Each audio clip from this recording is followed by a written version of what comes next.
السلام علیکم پیارے دوستو۔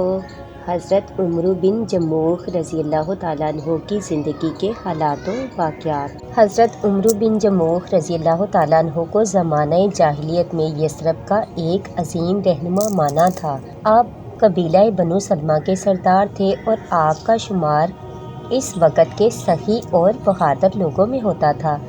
زمانہ جاہلیت میں سرداران عرب میں یہ رواج تھا کہ ہر سردار کے لیے ایک خصوصی بت ہوتا جسے وہ بڑے اہتمام سے اپنے گھر میں رکھتا تاکہ صبح و شام اس سے برکت حاصل کرے، خوشی کے وقت اس کے نام پر جانور قربان کرے اور مصیبت کے وقت اس سے پناہ طلب کرے۔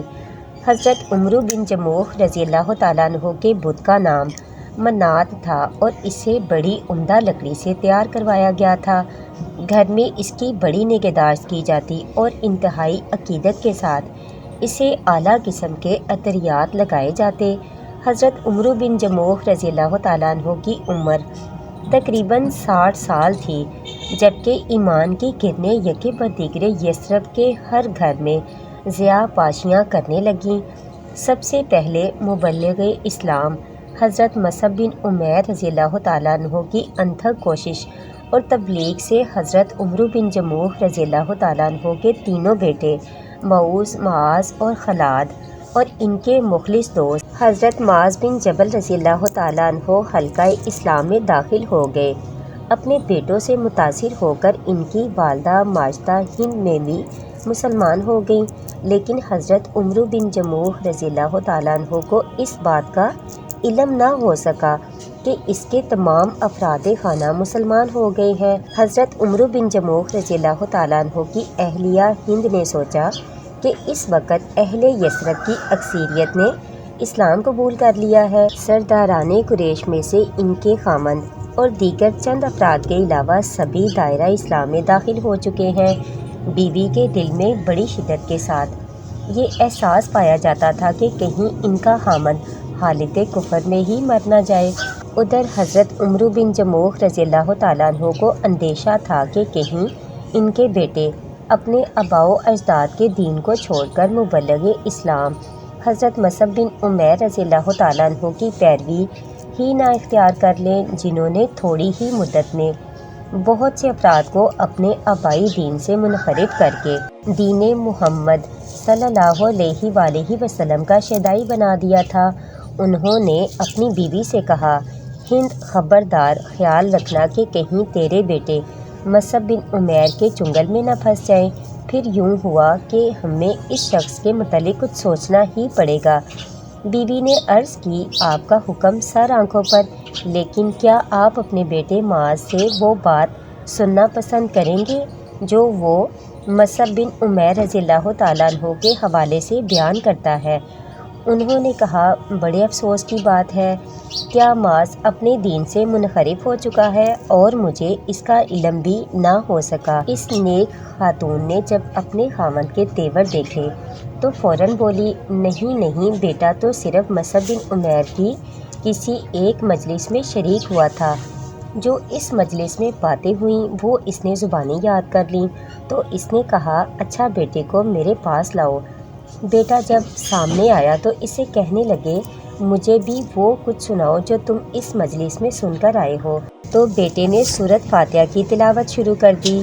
اللہ کے نام سے جو رحمان و رحیم ہے، تعریف اللہ ہی کے لیے ہے جو تمام کائنات کا رب ہے، رحمان و رحیم ہے، روز جزا کا مالک ہے۔ ہم تیری ہی عبادت کرتے ہیں اور تجھی سے مدد مانگتے ہیں، ہمیں سیدھا راستہ دکھا، ان لوگوں کا راستہ جن پر تو نے انعام فرمایا، جو ماتوب نہیں ہوئے، جو بھٹکے ہوئے نہیں ہیں۔ آمین سن کر کہنے لگے، یہ تو بہت عمدہ کلام ہے، کیا اس کی ہر بات اسی طرح کی ہوتی ہے؟ حضرت معاذ رضی اللہ تعالیٰ عنہ نے کہا، ابا جان، اس سے بھی عمدہ۔ ان کی باتوں سے متاثر ہو کر تو آپ کی پوری قوم ان کے ہاتھ پہ بیعت کر چکی ہے، کیا آپ بیعت نہیں کریں گے؟ بیٹے کی یہ بات سن کر تھوڑی دیر خاموش رہے، پھر کہنے لگے، میں تو اتنا بڑا اقدام اپنے معبود منات سے مشورہ لیے بغیر نہیں کر سکتا، دیکھتا ہوں کہ وہ مجھے اس سلسلہ میں کیا حکم دیتا ہے۔ بیٹے نے کہا، ابا جان، یہ ممکن ہی نہیں کہ منات آپ سے کوئی بات کرے؟ یہ تو ایک لکڑی کا بنا ہوا بت ہے جس میں نہ سننے کی صلاحیت ہے اور نہ ہی جواب دینے کی۔ باپ غصے سے بولا، میں نے تجھے ایک دفعہ کہہ دیا کہ میں ہرگز اس وقت تک کوئی فیصلہ نہیں کروں گا جب تک کہ منات سے مشورہ نہ کر لوں۔ پھر حضرت عمرو بن جموح رضی اللہ تعالیٰ عنہ اٹھ کر منات کی طرف گئے۔ ان کا یہ معمول تھا کہ جب کبھی اپنے معبود منات سے کوئی بات کرنا ہوئی تو اس کے پیچھے اوٹ میں ایک بڑھیا عورت کو کھڑا کر دیتے۔ اس سلسلہ میں ان کا یہ خیال تھا کہ بڑھیا میرے ہر سوال کا وہی جواب دیتی ہے جو منات کی طرف سے اس کے ذہن میں القاء کیا جاتا ہے۔ پھر وہ منات کے سامنے اپنی ایک ٹانگ کے بل سیدھے کھڑے ہو گئے کیونکہ ان کی دوسری ٹانگ لنگڑی تھی۔ پہلے تو انہوں نے منات کی بہت تعریف کی، پھر یہ عرض پیش کی، اے منات، بلا شبہ تجھے اس بات کا علم ہے کہ یہ مبلغ مصعب بن عمیر رضی اللہ تعالیٰ عنہ جو مکہ سے ہماری اس وادی میں وارد ہوا ہے، یہ آپ کے علاوہ اور کسی کو کوئی نقصان پہنچانا نہیں چاہتا۔ یہ یہاں صرف اس لیے آیا ہے کہ ہمیں تیری عبادت سے روک دے۔ مجھے یہ بات مناسب معلوم نہیں ہوتی کہ یوں ہی اس کے ہاتھ پہ بیعت کر لوں، حالانکہ میں نے اس کی بہت عمدہ باتیں بھی سنی ہیں۔ آج میں اسی لیے آپ مشورہ لینے آیا ہوں، از راہ کرم میری رہنمائی فرمائے، میں بہت پریشان ہوں۔ لیکن منات کی طرف سے کوئی جواب نہ آیا۔ یہ صورتحال دیکھ کر بڑے افسردہ ہوئے اور کہا، میرے پیارے منات، شاید آپ ناراض ہو گئے ہیں۔ میں آپ سے وعدہ کرتا ہوں کہ آئندہ کوئی ایسی بات نہیں کروں گا جو آپ کو ناگوار گزرے۔ آپ ناراض نہ ہوں، میں چند دن تک آپ کے پاس آؤں گا تاکہ آپ کا غصہ ٹھنڈا ہو جائے۔ حضرت عمرو بن جموح رضی اللہ تعالیٰ عنہ کے تینوں بیٹے یہ جانتے تھے کہ ان کے والد کا اپنے معبود منات کے ساتھ بہت گہرا قلبی تعلق ہے۔ یہ تعلق خاطر بھلا کیوں نہ ہو، ایک طویل عرصہ سے منات کی پوجا پاٹ اس کے رگ و ریشے میں رچ بس چکی تھی، لیکن انہیں اس چیز کا احساس ہوا کہ باپ کے دل میں منات کی قدر و منزلت میں چندہ کمی واقع ہو چکی ہے۔ لیکن ان کی یہ کوشش تھی کہ منات کی محبت ان کے دل سے بالکل نکال دیں، تبھی وہ ایمان قبول کرنے کے لیے آمادہ ہوں گے۔ ایک دفعہ حضرت عمرو بن جموح رضی اللہ تعالیٰ عنہ کے تینوں بیٹے اپنے ساتھی معاذ بن جبل رضی اللہ تعالیٰ عنہ کے ساتھ رات کی تاریکی میں منات کے پاس آئے۔ انہوں نے اسے اٹھایا اور لے جا کر اس کو ایک گڑھے میں پھینک دیا جس میں بنو سلمہ گندگی پھینکا کرتے تھے۔ یہ کارروائی کرنے کے بعد چپکے سے وہ گھر لوٹ آئے۔ کسی کو بھی اس واقعہ کا کوئی علم نہ ہو سکا۔ جب صبح کے وقت جناب عمرو بن جموح رضی اللہ تعالیٰ عنہ اپنے معبود کو سلام کرنے کے لیے گئے تو کیا دیکھتے ہیں کہ بت تو وہاں سے غائب ہے۔ کہنے لگے، صد افسوس، اس رات ہمارے معبود کو کسی نے غائب کر دیا۔ اہل خانہ میں سے کسی نے بھی کوئی جواب نہ دیا تو انہوں نے اپنے گھر کے اندر اور باہر ہر جگہ دیکھا۔ غصے سے پیچ و تاب کھاتے ہوئے تلاش کرتے کرتے اس گھڑے تک جا پہنچے جس میں لوگ گندگی پھینکتے ہیں۔ کیا دیکھتے ہیں کہ منات سر کے بل اس گھڑے میں پڑا ہوا ہے۔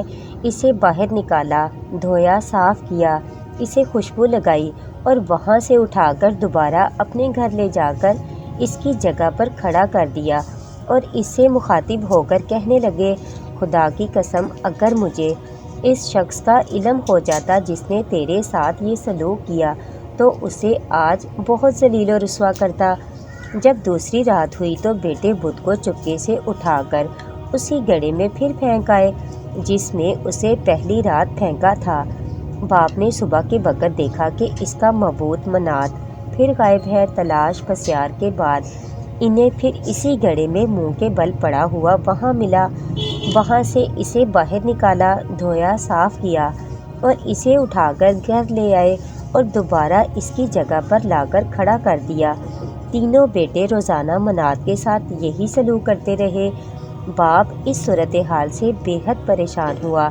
ایک دن اس نے ایسے کیا کہ اپنی تلوار منات کے گلے میں لٹکا دی اور کہنے لگا، اے میرے منات، مجھے تو علم نہیں کہ تیرے ساتھ یہ سلوک کون کر رہا ہے۔ اگر تم میں ہمت ہے تو خود اپنا دفاع کرو، یہ تلوار تیرے پاس موجود ہے، یہ کہا اور خود اپنے بستر پر آ کر لیٹ گئے۔ جب بیٹوں کو یقین ہو گیا کہ ان کا باپ گہری نیند سو گیا ہے تو وہ دبے پاؤں منات کے پاس آئے، اس کی گردن سے تلوار اتاری اور اسے چپکے سے اٹھا کر گھر سے باہر نکل گئے۔ انہوں نے اس کے ساتھ ایک مرا ہوا کتا بھی باندھ دیا اور بنو سلمہ کے اس کنویں میں پھینک آئے جس میں گندا پانی جمع ہوتا تھا۔ باپ جب نیند سے بیدار ہوا، دیکھا کہ منات پھر غائب ہے۔ تلاش کرتے ہوئے وہ کنویں تک پہنچا، اس میں دیکھا کہ منات منہ کے بل اس میں پڑا ہوا ہے اور ایک مردہ کتا اس کے ساتھ بندھا ہوا ہے اور تلوار اس سے چھین لی گئی ہے۔ یہ منظر دیکھ کر اس کے دل میں نفرت پیدا ہو گئی اور اس دفعہ اسے وہیں رہنے دیا اور کہنے لگے، خدا کی قسم اگر تو مشکل کشا ہوتا تو اور کتا ایک ساتھ کنویں میں نہ پڑے ہوتے۔ تھوڑی ہی دیر بعد اپنے مسلمان ہونے کا اعلان کر دیا۔ حضرت عمرو بن جموح رضی اللہ تعالیٰ عنہ لذت ایمانی سے شاد کام ہوئے، لیکن انہوں نے شرک کی حالت میں جو دن گزارے تھے اس پر انہیں انتہائی افسوس تھا۔ اب وہ دین اسلام کی طرف پورے اخلاص سے متوجہ ہوئے، اپنی جان، مال اور اولاد کو اللہ پاک اور اس کے رسول مقبول صلی اللہ علیہ وآلہ وسلم کے لیے وقف کر دیا۔ تھوڑے ہی عرصہ بعد غزوہ احد وقوع پذیر ہوا۔ حضرت عمرو بن جموح رضی اللہ تعالیٰ عنہ نے اپنے تینوں نوجوان بیٹوں کو دیکھا کہ وہ دشمن سے مقابلہ کرنے کی تیاری میں مصروف ہیں اور صبح و شام بہادر شیروں کی مانند آ جا رہے ہیں، اور وہ جام شہادت نوش کرنے اور اللہ پاک کی خوشنودی حاصل کرنے کے لیے ہر دم بے چین ہیں۔ آپ نے اپنے بیٹوں کے جذبہ جہاد سے متاثر ہو کر خود بھی میدان کارزار میں رسول پاک صلی اللہ علیہ وآلہ وسلم کے جھنڈے تلے دشمنوں سے نبرد ہونے کا عزم کر لیا، لیکن بیٹوں نے اپنے باپ کو اس ارادہ سے روکا، کیونکہ ایک تو وہ عمر رسیدہ تھے، مزید برآں وہ ایک ٹانگ سے معذور بھی تھے۔ بیٹوں نے عرض کی، ابا جان، اللہ پاک کی جانب سے آپ معذور ہیں، آپ یہ تکلیف نہ اٹھائیں، اللہ پاک نے آپ کو اس ذمہ داری سے سبکدوش کر دیا ہے۔ باپ اپنے بیٹوں کی باتیں سن کر رنجیدہ کھاتے ہوئے اور رسول پاک صلی اللہ علیہ وآلہ وسلم کی خدمت اقدس میں حاضر ہو کر شکوہ کرنے لگے، یا رسول اللہ صلی اللہ علیہ وآلہ وسلم، میرے بیٹے مجھے جہاد میں شریک ہونے سے روک رہے ہیں اور دلیل یہ دیتے ہیں کہ میں لنگڑا ہوں۔ خدا کی قسم میں تو لنگڑاتا ہوا جنت میں داخل ہونا چاہتا ہوں۔ رسول اللہ صلی اللہ علیہ وآلہ وسلم نے ان کا یہ شوق دیکھ کر ان کے بیٹوں سے ارشاد فرمایا، انہیں جہاد میں شریک ہونے دو، شاید اللہ پاک انہیں شہادت نصیب فرما دے۔ رسول پاک صلی اللہ علیہ وآلہ وسلم کا یہ حکم سن کر بیٹوں نے خاموشی اختیار کر لی۔ جب جہاد کے لیے میدان کی طرف نکلنے کا وقت آیا تو حضرت عمرو بن جموح رضی اللہ تعالیٰ عنہ نے اپنی بیوی کو اس انداز سے الوداع کہا جیسا کہ اب کبھی واپس گھر نہیں لوٹیں گے، پھر قبلہ رخ ہو کر آسمان کی طرف اپنے ہاتھ اٹھائے اور یہ دعا کی، الہی مجھے شہادت نصیب کرنا اور مجھے ناکام بنا کر اپنے اہل خانہ کی طرف نہ لوٹانا۔ پھر وہ اپنے بیٹوں کے ہمراہ میدان جنگ کی طرف چل پڑے۔ ان کی قوم بنو سلمہ کے بہت سے افراد اس جنگ میں شریک ہوئے۔ جب میدان کارزار گرم ہوا تو مجاہدین اسلام رسول پاک صلی اللہ علیہ وآلہ وسلم کے گرد مختلف دستوں میں بٹ گئے۔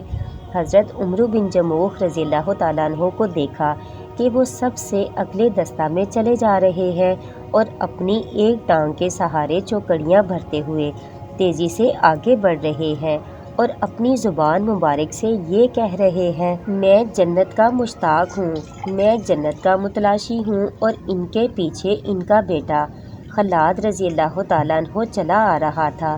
یہ بوڑھے مجاہد اور ان کا جوان بیٹا رسول پاک صلی اللہ علیہ وآلہ وسلم کی جانب سے مسلسل دفاع کرتے رہے، یہاں تک کہ دونوں یکے بعد دیگرے میدان جنگ میں جام شہادت نوش فرما گئے۔ جب جنگ ختم ہوئی تو رسول پاک صلی اللہ علیہ وآلہ وسلم شہداء کی طرف تشریف لے گئے تاکہ ان کی تدفین کا بندوبست کیا جائے۔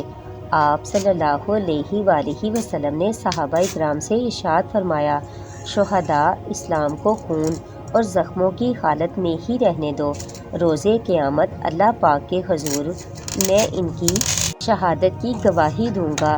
پھر ارشاد فرمایا، جب کوئی شخص اللہ پاک کی راہ میں زخمی کر دیا جاتا ہے تو اسے قیامت کے دن اس حالت میں اٹھایا جائے گا کہ اس کے زخموں سے زعفرانی رنگ کا خون بہہ رہا ہوگا اور اس سے کستوری کی خوشبو آ رہی ہوگی۔ پھر ارشاد فرمایا، عمرو بن جموح رضی اللہ تعالیٰ عنہ اور عبداللہ بن عمرو رضی اللہ تعالیٰ عنہ کو ایک ہی قبر میں دفن کر دو۔ یہ دونوں آپس میں ایک دوسرے کے ساتھ محض اللہ پاک کی رضا کے لیے محبت کیا کرتے تھے۔